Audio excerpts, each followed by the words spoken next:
कि कबीर धाणक यानी जुलाहा सतपुरुष है, करतार यानी सबका सृजनहार यानी उत्पत्ति करता है। यदि श्री नानक जी परमात्मा से दीक्षा लेकर पार नहीं हुए तो क्या यह गुरुद्रोही बनकर पार हो जाएगा? कभी नहीं। संजय दिल्ली अपने को श्री नानक देव यानी सिख धर्म प्रवर्तक वाली आत्मा बताता है और इसको मूल ज्ञान गुप्त ज्ञान है। तो मेरे पास टिंडे लेने आया था, पहले ही अपना पंथ चला लेता। कोई झूठ बकना इसका मकसद है। भोले भक्तों को भ्रमित करके गुरु स्वयं ही बना है। प्रेत योनि में जाएगा। जो परमात्मा कबीर जी ने अध्यात्म ज्ञान श्री नानक जी को बताया था, वह सिखों के गुरु ग्रंथ साहिब में अंकित है। वही ज्ञान दास बता रहा है। श्री नानक वाली आत्मा इससे भिन्न ज्ञान कौन सा बताएगी? इससे भिन्न जो भी ज्ञान है वह अज्ञान है, काल के दूत की पहचान। जिस समय जोगजीत रूप में आए परमेश्वर कबीर जी से काल ज्योति निरंजन ने विवाद किया था, तब काल ने कहा था कि आप एक सच्चा कबीर पंथ चलाओगे, उससे पहले मैं 12 पंथ चलाऊंगा, 12 अपने यानी काल दूत भेजूंगा, जो सत्संग में तो तेरी वाणी यानी साखियों शब्दों चौपाइयों आदि बोलेंगे, परंतु उनका अर्थ गलत बनाकर सारी जनता को गुमराह करेंगे। उन 12 पंथों के पश्चात और अनेकों पंथ अपने दूत भेजकर चलाऊंगा, सब जीवों को भरमाऊंगा।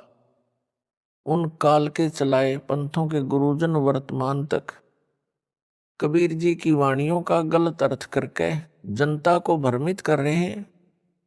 संजय दिल्ली भी यही कर रहा है। सत्संग व वाणी तो मेरे सत्संगों की चलाता है, ऑडियो व वीडियो दोनों स्वरूप यानी फोटो भी मेरा वो कबीर परमेश्वर का रखता है, परंतु अपने अज्ञान से मेरे तत्व ज्ञान को अज्ञान बनाकर भ्रमित करता है। सफाई देता है कि यदि मैं काल का दूत होता, जैसा रामपाल ने मुझे काल का दूत बताया है, तो क्या मैं उनके सत्संग की वाणी सुनता या आश्रम में वाणी चलाता?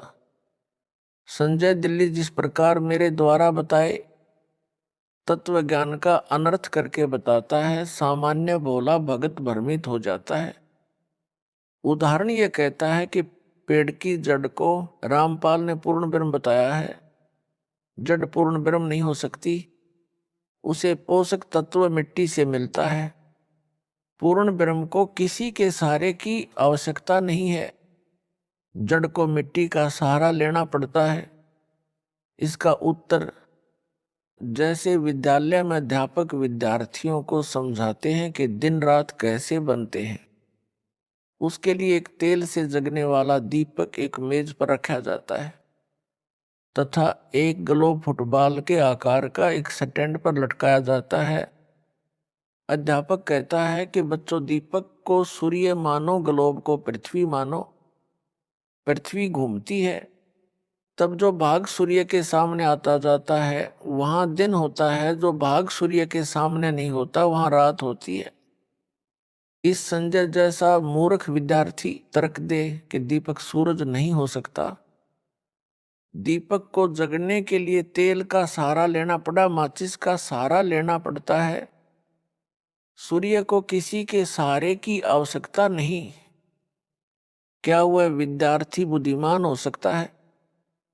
क्या वे उसके साथी जो उसके ऐसे तर्कों को सुनकर उसकी बातों तर्कों को सही मानते हैं, वे बुद्धिमान हो सकते हैं? दोनों मूर्ख हैं।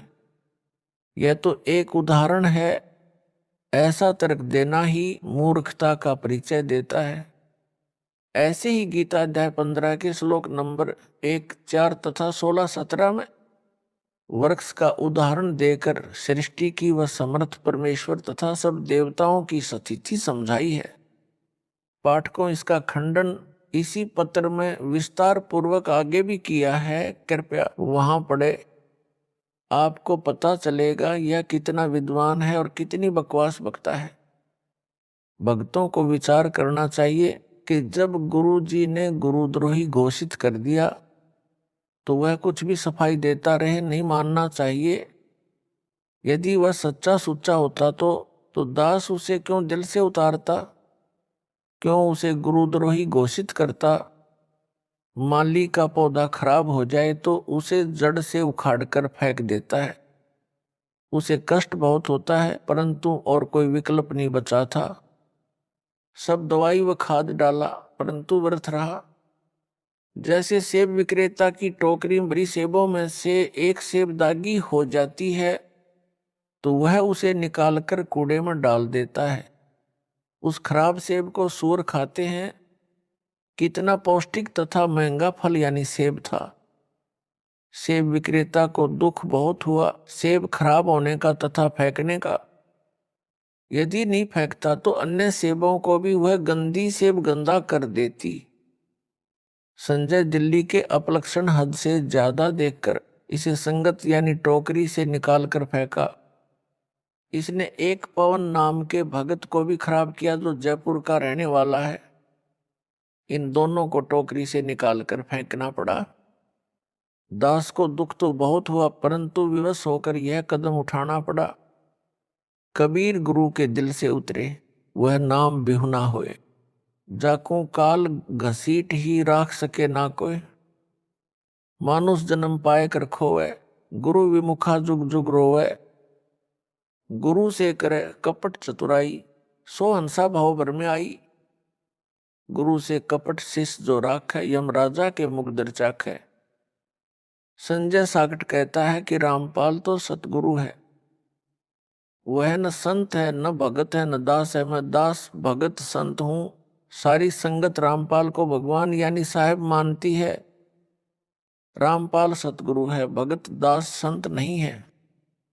रामपाल ने 13वें पंथ के विषय में बताया है कि 13वें पंथ से सब अंधियारा हटेगा, वह संत भगत दास होगा। मैं यानी संजय ही वह संत भगत व दास हूं।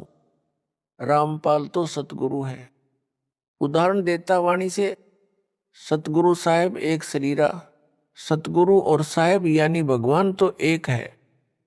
सारी संगत रामपाल को भगवान यानी साहेब मानती है, इसलिए साहेब और सतगुरु एक है। इसलिए रामपाल सतगुरु सिद्ध हुआ। अंधेरा तो भगत दास संत से हटेगा तथा सबका कल्याण होगा। वह मैं यानी संजय हूं। रामपाल को तो संगत भगवान यानी साहेब मानती है। फिर यह भी कहता है कि रामपाल भगवान नहीं हो सकता, इसने मां से जन्म लिया है। और यह भी कहता है रामपाल साहिब यानी भगवान है। साहिब और सतगुरु एक है, इसलिए रामपाल अज्ञान अंधेरा नहीं हटा सकता। अज्ञान अंधेरा तो दास भगत संत हटाएगा। वह मैं यानी संजय हूं, इसलिए रामपाल सतगुरु सिद्ध हुआ। इसको कहते हैं हुआ बाई बकदा, बिना सिर पैर की बातें। उस साकट से कहा जाए कि इससे आगे भी बोले, सतगुरु बिना ना लागे तीरा। पूर्ण चौपाई इस प्रकार है, सतगुरु साहेब एक शरीरा, सतगुरु बिना ना लागे तीरा। इसका अर्थ यह बनता है, सतगुरु व परमात्मा एक ही शक्ति होते हैं। सतगुरु के बिना न लागे तीरा का अर्थ है कि भवसागर के दूसरे तीर यानी किनारे नहीं जा सकता, यानी संसार से पार नहीं हो सकता। यदि वह मुझ दास को सतगुरु बताता है तो वाणी ही स्पष्ट कर रही है कि जीव का मोक्ष भी सतगुरु यानी रामपाल के बिना नहीं हो सकता। साकट संजय दिल्ली वाला फेल हुआ, यह उवा बाई बकता है। संजय गुरुद्रोही कहता है कि जो असुर निकंदन रमणी में संत गरीबदास जी ने कहा है कि सतगुरु दिल्ली मंडल ऐसी, वह मेरे यानी संजय के लिए कहा, क्योंकि मैं दिल्ली से आया हूं इसलिए 13वां पंथ मैं ही चलाऊंगा। सब अंधेरा हटाऊंगा, सबका कल्याण करूंगा।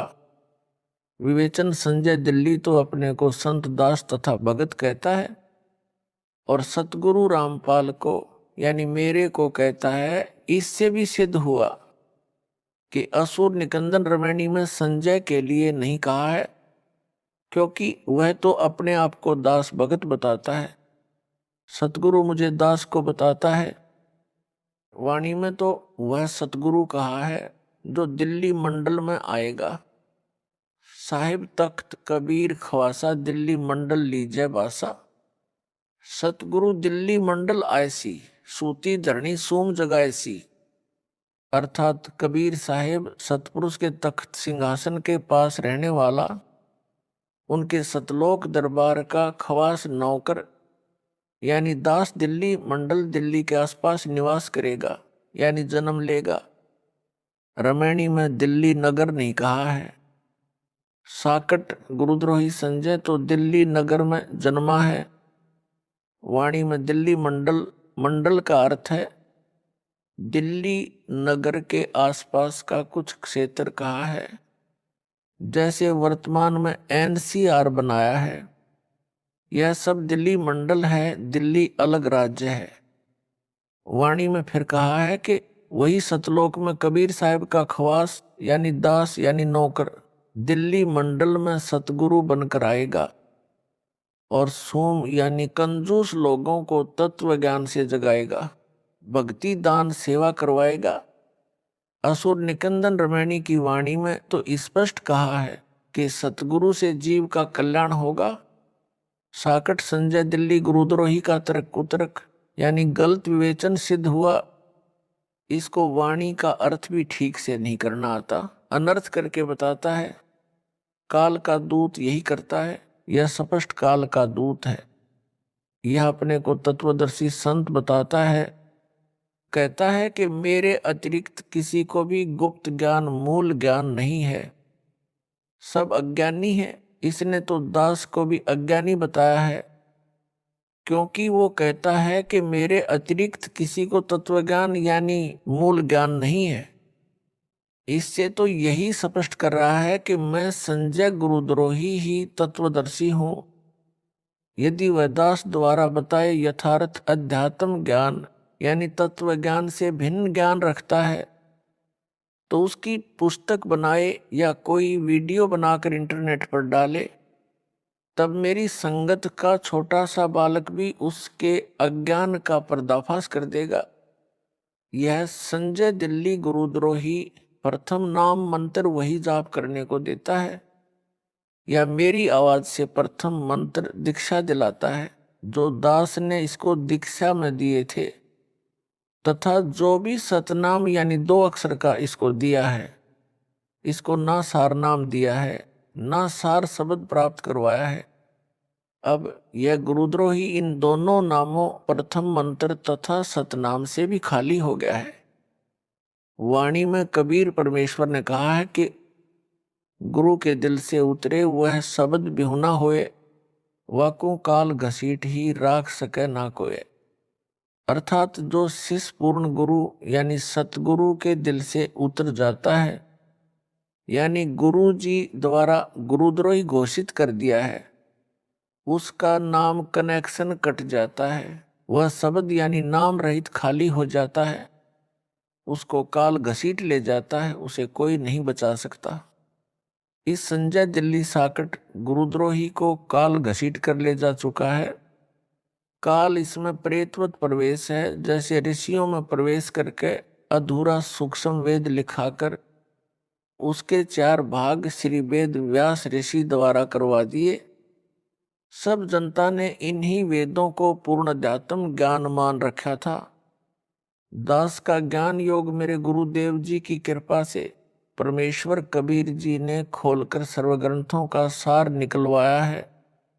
सूक्ष्म वेद यानी तत्व ज्ञान जो स्वयं कबीर परमेश्वर जी ने प्रत्येक युग में प्रकट होकर सतलोक से चलकर आकर बताया था, उसे सब ग्रंथों से भी प्रमाणित किया है। इससे हटकर जो कोई भी ज्ञान बताएगा वह अज्ञान होगा। कबीर जी ने कहा है कि 9 मन सूत उलझिया ऋषि रहे जखमार, सतगुरु ऐसा सुलझा दे उलझे ना दूजी बार। अर्थात कबीर परमेश्वर जी ने कहा है कि अध्यात्म ज्ञान रूपी 9 मन यानी 360 किलोग्राम सूत कच्चा धागा जो चरखे से काता जाता था, जो कपास से बनता था, उलझा हुआ है। ऋषिजन भी इसे समझने सुलझाने की अत्यधिक कोशिश कर रहे हैं, परंतु सुलझा नहीं, यानी स्पष्ट नहीं हुआ। संध्या आरती में भी यही कहा है कि सनक सनंदन नारद मुनिजन शेष पार नहीं पावे, शंकर ध्यान धरे निश्वासर अज हूं ताही सुलझावें। अर्थात ऋषियों तथा शेषनाग को भी परमात्मा का पार नहीं पाया, यानी यथार्थ रूप में नहीं समझ सके। शंकर भगवान कहलाने वाला भी दिन रात हठ योग करके ध्यान लगाकर परमात्मा को समझने तथा ज्ञान सुलझाने में अभी तक लगा है, कुछ भी सुलझ नहीं पाया है। सतगुरु ऐसा स्पष्ट कर देगा, यानी सुलझा देगा, जो फिर उस युग में दोबारा किसी के उलझाने से, यानी अज्ञान बनाने से नहीं उलझेगा।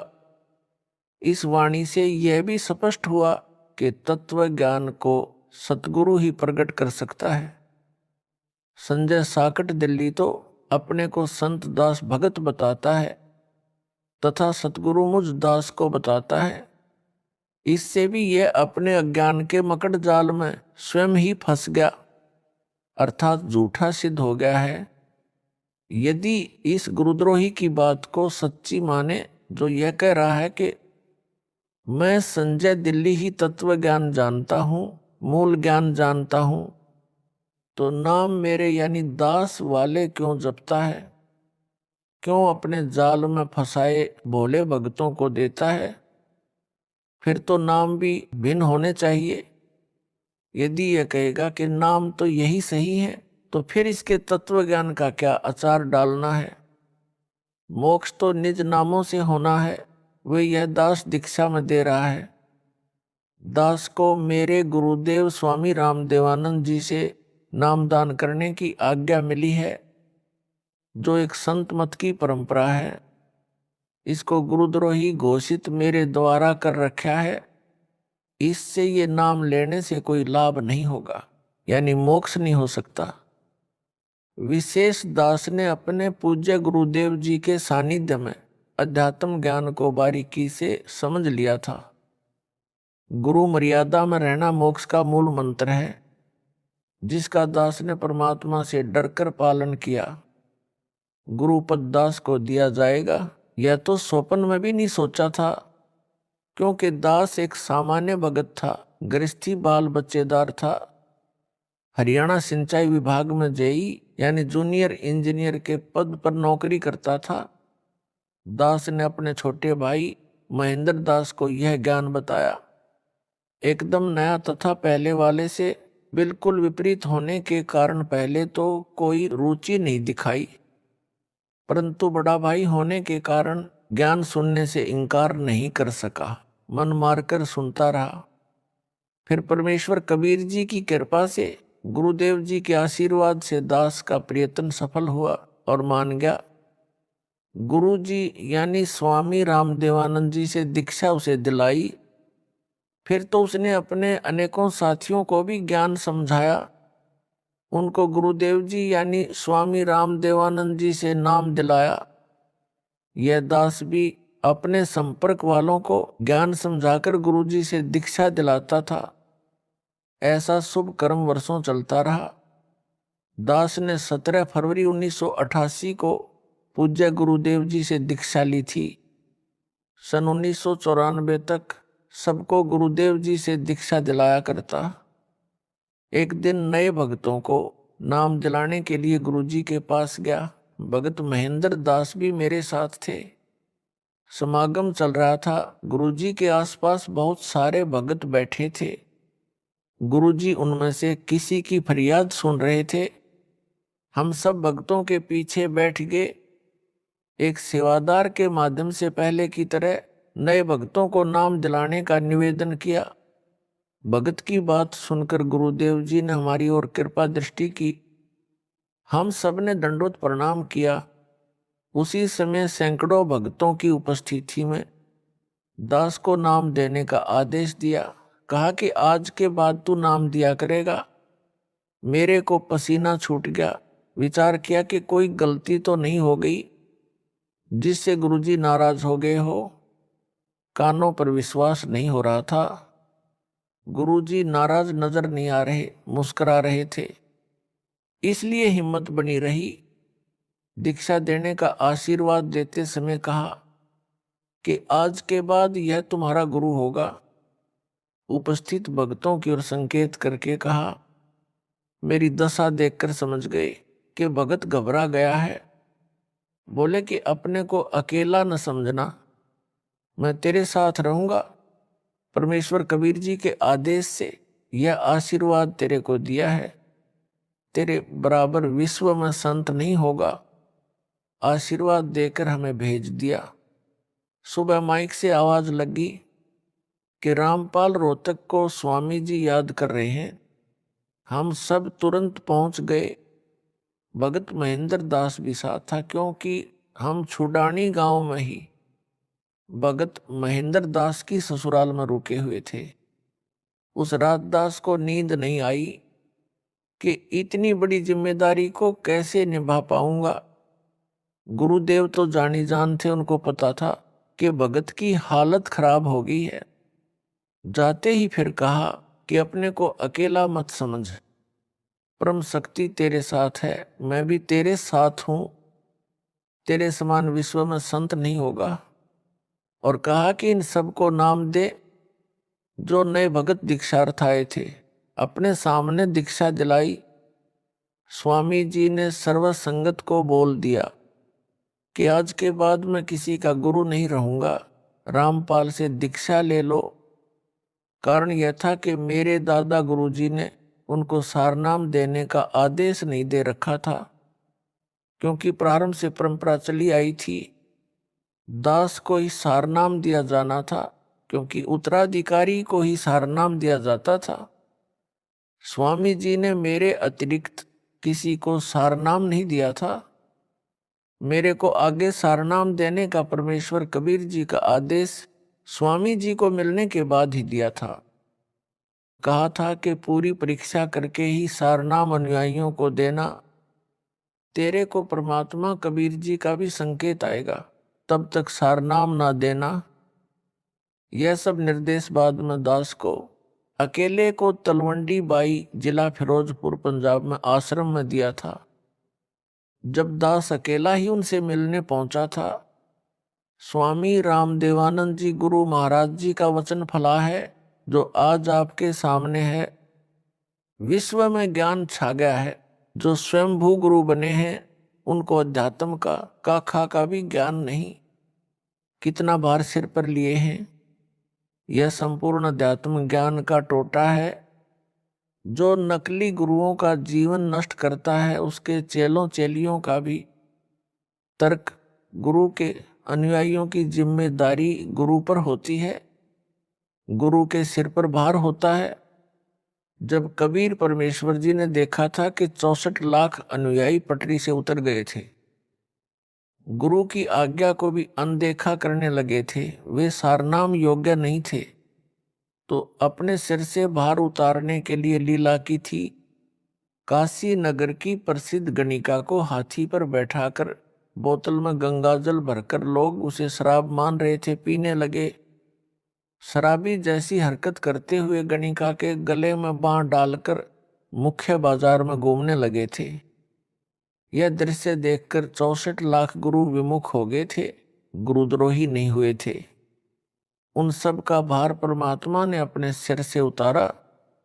संत गरीबदास जी ने कहा है कि गरीब बढ़वा बढ़वा सब कहें, कोई ना जाने खोज, दास गरीब कबीर करम बांटत सिर का बोझ।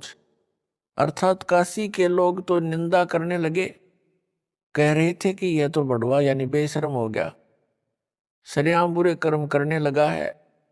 सब शिष्यों ने वह साधना त्याग दी, पहले वाली करने लगे जैसे राबी ने त्यागी थी। कबीर जी भारमुक्त हुए। इसी प्रकार पूज्य गुरुदेव स्वामी जी ने यह कहकर सिर का भार उतार दिया कि आज के बाद मैं किसी का गुरु नहीं रहूंगा। पहले वाले भी रामपाल से नाम ले लो,